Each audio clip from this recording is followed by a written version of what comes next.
घर नहीं चल सकता औरत के बगैर। हाँ, बड़े से बड़ा तुर्रम खान उसकी बीवी उससे नाराज हो जाए, उसकी जिंदगी हराम हो जाती है। बीवी को ठीक रखना, सीधा रखना, ये एक बहुत बड़ा आर्ट है। हाँ बिल्कुल, मैं तो उस तबलीगी को तबलीगी नहीं मानता बिल्कुल भी, बल्कि मेरा दिल खट्टा हो जाता है उस साथी से मिलकर के जिसकी घरवाली उससे नाराज चल रही हो। मैं कहता हूं यार तू क्या आदमी है यार, एक औरत नहीं संभलती तेरे से। हाँ, क्यों तू सारे आलम का तू क्या करेगा, तू क्या करने निकल रहा है बाहर? हाँ? एक औरत संभल नहीं रही हो, तू सारे आलम की फिक्र में निकल रहा है। हाँ? तो घर चलता है औरत के होने से, घर चलता है औरत के होने से। हाँ, सबसे बड़ा, मैं कहता हूं सबसे बाअखलाक, अल्लाह के नबी क्या फरमा रहे हैं, सबसे बड़ा बाअखलाक वो है कि जिसके घर वाले उससे खुश हैं। सुभान अल्लाह। और आप फरमा रहे हैं तुम सब में सबसे ज्यादा बाअखलाक मैं हूं, क्योंकि मेरे घर वाले मुझसे तुम सबसे ज्यादा खुश हैं। कमोबेश अल्फाज हैं। हाँ, देखो तो सही, किसी ने पूछा हजरत हिंद बिन नबी हाला से, ये हजरत हसन और हुसैन के मामू हैं, उनसे पूछा रसूलुल्लाह सल्लल्लाहु अलैहि वसल्लम कैसे थे? तो फरमाया एक गम की हालत में बैठे रहते थे मस्जिद के अंदर, एक गम की हालत में बैठे रहते थे मस्जिद में। हाँ, यही सवाल किसी ने अम्मा आयशा से भी कर लिया, कैसे थे? फरमाया हर वक्त हंसते रहते थे, मुस्कुराते रहते थे, हमसे मजाक करते रहते थे। हाँ, घर के काम कर दिया करते थे। वाह वाह, सुभान अल्लाह। हम में से कौन चाहता है, हम में से कोई भी नहीं चाहता कि घरवाली के किस्से हमारे, मेरे और मेरी घरवाली के किस्से लोगों को पता चले, कोई नहीं चाहता। लेकिन मेरे रब ने हमारे नबी की खानगी जिंदगी को भी छुपा के नहीं रखा, बल्कि हम तक पहुंचा दिया। 9 के 9 घरों की जिंदगी को पहुंचा दिया हम तक। हाँ, सबसे पहला काम करो भाई, सबसे पहला काम करो, अपनी बीवी के चेहरे पे मुस्कुराहट बिखेरो। हाँ, 4 मौके हैं जिन पर अल्लाह रब्बुल इज्जत मुस्कुराते हैं। 4 मौकों पर अल्लाह मुस्कुराते हैं। वाह, एक उस पर जब अल्लाह का बंदा आसमान को देखकर कहता है अल्लाहुम्मा अग़फ़िरली, या अल्लाह मुझे माफ कर दे, अल्लाह मुस्कुरा उठते हैं। दूसरा मौका जब अरफा में लोग जमा होते हैं, हाँ, और हाजी अरफा में घूम रहे होते हैं, तो अल्लाह रब्बुल इज्जत अपने बंदों को, हाजी अपने मेहमानों को, अपने ज़ुयूफ को देखकर मुस्कुराते हैं।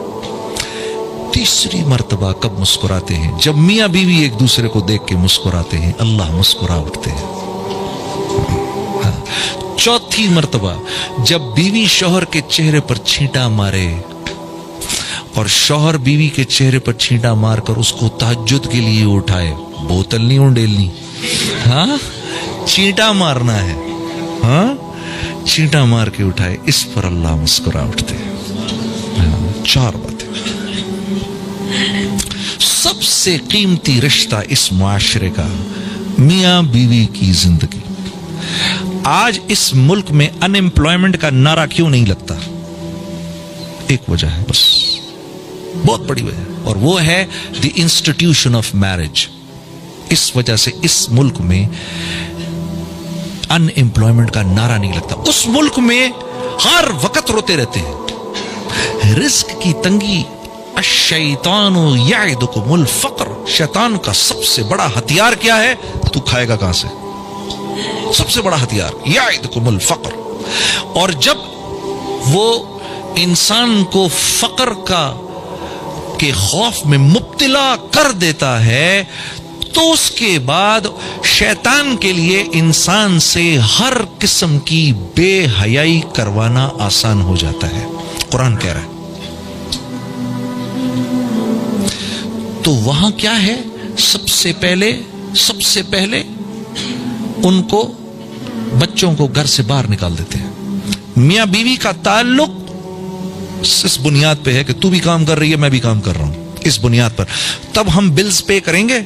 अगर तूने मुझे छोड़ा, अगर तू नौकरी से गया, तो भाई सामान उठा के घर से भी निकल जाना, रिश्ता खत्म। तो रिश्ते की बुनियाद क्या है? पैसा। पैसा रिश्ते की बुनियाद है। जब तक दोनों नौकरी पे चल रहे हैं, क्यों? हर चीज तो सूद से खरीदी हुई है, हर चीज पर सूद दे रहे हैं, बाल बाल सूद में अटका हुआ है, एक एक चीज सूद पर है, एक एक चीज सूद पर है। यहां क्यों बचे हुए हैं हम? यहां इसलिए बचे हुए हैं कि मियां बीवी साथ हैं, मुआशरा, अल्लाह, रसूल सबकी बुनियाद पर बीवी औरत मर्द को बर्दाश्त कर रही, मर्द बीवी को बर्दाश्त कर रहा, बच्चे हैं, बच्चों की वजह से साथ हैं, और वजूहात की वजह से, खानदान की वजह से साथ हैं, साथ चल रहे हैं। अब जब बच्चे बड़े भी हो जाते हैं तो बाप की दिल से ये ख्वाहिश होती है कि मुझे छोड़ के ना जाए, मेरे साथ ही रहे, जो जगह घर में थोड़ी बहुत जगह है उसमें रहे, मेरे साथ ही रहे। चलो भाई अभी काम नहीं कर रहा, कर लेगा, 6 महीने बाद मिल जाएगी नौकरी, छोड़ के ना जाए मुझे। तो खानदान इंटैक्ट है। वालिद की उम्र बड़ी हो गई, वालिदैन की उम्र बड़ी हो गई, अब बच्चे की ख्वाहिश है, मेरे बाप ने मेरे लिए इतना किया, मेरी माँ ने मेरे लिए इतना किया, मेरे दिल की ख्वाहिश है मैं कुछ कर लूं इनके लिए। उस लेवल का तो नहीं हो सकता जिस लेवल का वालिदैन ने किया, वो तो नहीं हो सकता। हाँ, एक आदमी ने जाके अल्लाह के नबी से अर्ज की, या रसूलल्लाह, जैसे मेरी माँ मुझको नहलाती थी, आज मैं भी अपनी माँ को नहला रहा हूं, क्या मैंने वो हक अदा कर दिया? क्या जवाब दिया मेरे नबी सल्लल्लाहु अलैहि वसल्लम ने? आपने फरमाया, हाय हाय, जब वो तुझको नहलाती थी ना तो तेरी जिंदगी की दुआएं करती थी, आज तू उसको नहला रहा है तो उसके मरने की तमन्ना कर रहा है, तूने कहां से उसकी बराबरी कर दी? हाँ मेरे दोस्तों, खुशकिस्मत हैं वो लोग जिनके वालिदैन अभी तक जिंदा है, खुशकिस्मत हैं वो लोग, खुशकिस्मत हैं वो लोग जिनके वालिदैन जिंदा है। बाप के और बेटे के बीच में रिश्ता इंतहाई नाजुक रिश्ता होता है, इसीलिए जिस बेटे ने अपने बाप को राजी रखा, हाँ, तो जो दुआ बाप के दिल से निकलती है, जुबान से नहीं, बाप तो देता ही रहता है जुबान से दुआ, हाँ, जो बाप की जो दुआ उसके दिल से निकलती है, उसके और अल्लाह के बीच में एक भी हिजाब नहीं होता। जो दुआ बाप अपने बेटे के लिए करता है, मां के लिए तो करते ही हैं, बेटे तो मां के हो ही जाते हैं। अजीब, मैं हैरान होता हूं कि मां के बारे में नहीं फरमाई ये बात, बाप के बारे में फरमाई। हाँ, अरे यार डैडी आपको क्या पता, बाबा आपको क्या पता, अरे डैडी वो दिन गए, उफ यार, उस बाप को देखो तो सही, जरा एक मर्तबा देखते रहो, उसको देखते रहो, ये ना होता तो तू भी ना होता। हाँ, आज उसको कह रहे हो, आज उसको कह रहे हो ये बात, अजीब।